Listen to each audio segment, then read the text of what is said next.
Today I'm going to be talking about the Anthurium Regale, or Regal, as I've heard it been called. My experience with Anthurium Regale. I get mine from Equigenera, and the three that I have here I've had for about 1.5 years, if not a little bit longer, and they're all in varying states of disarray. I will say that generally, in my experience, they've been a pretty easy plant to care for.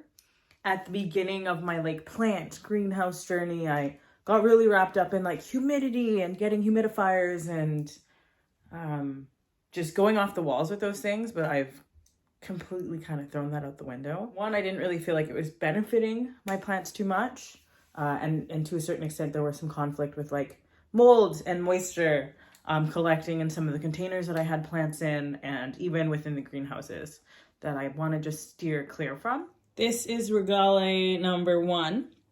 I recently, just for frustration with the impurities or imperfections of the leaf, just chopped it from a stump essentially. I wasn't really too sure of whether or not this plant would grow back, but I just kind of had a moment where if the plants that I had's leaves weren't beautiful, I would just chop them, especially if it's been some time.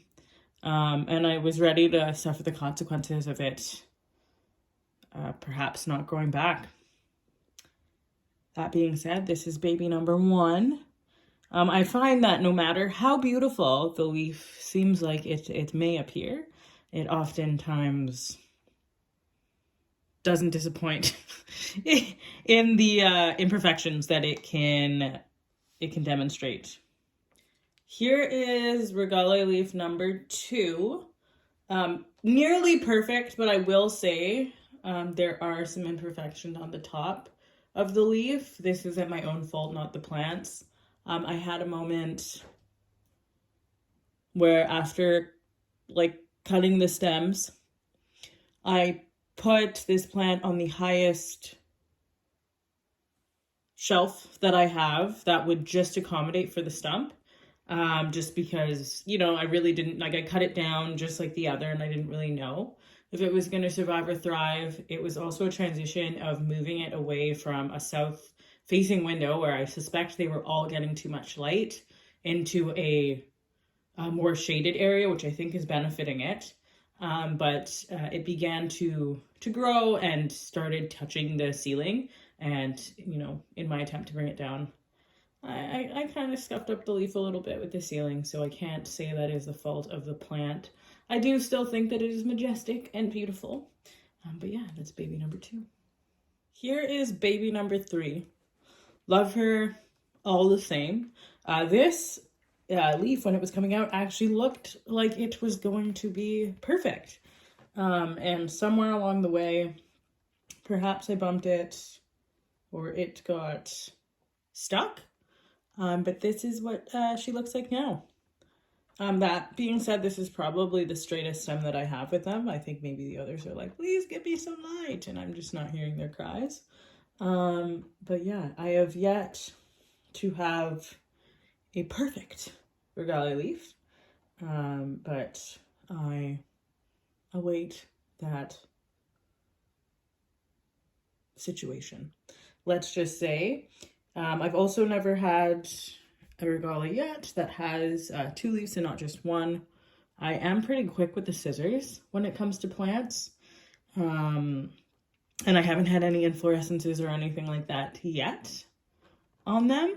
But I always find the root systems pretty gorgeous and jaw-dropping regardless of the state of the plant. That might not be a perfect example. The root systems are always pretty nifty in my opinion. It looks like this one's kind of begging to be repotted.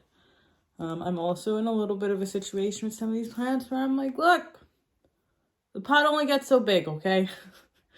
Where do we go from here? Because you're not going outside, that's for sure. Just to be clear, I'm not always looking for perfection with my plants. That would be nice.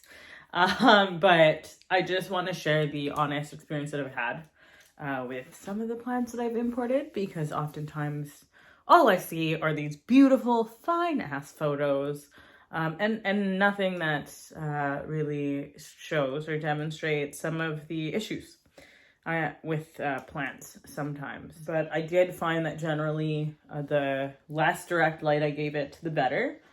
They are quite hard to house just because when that stem is coming up, it really knows no limits or bounds. And when things are going well for the plant, there is also no limit on the leaf size as well, it seems. But the next leaf that comes, I will cradle and not touch and not brush. I don't typically touch my plants, like the leaves, I mean, especially when they're first appearing. Like I'm not big on like rubbing or touching the leaves. I just like to let them be and water them and appreciate them from afar. But yeah, if you have any tips with these plants or even photos to share, I'd love to see them. But yeah, thanks for watching this video. I hope to get a video out either 1 or every 2 weeks.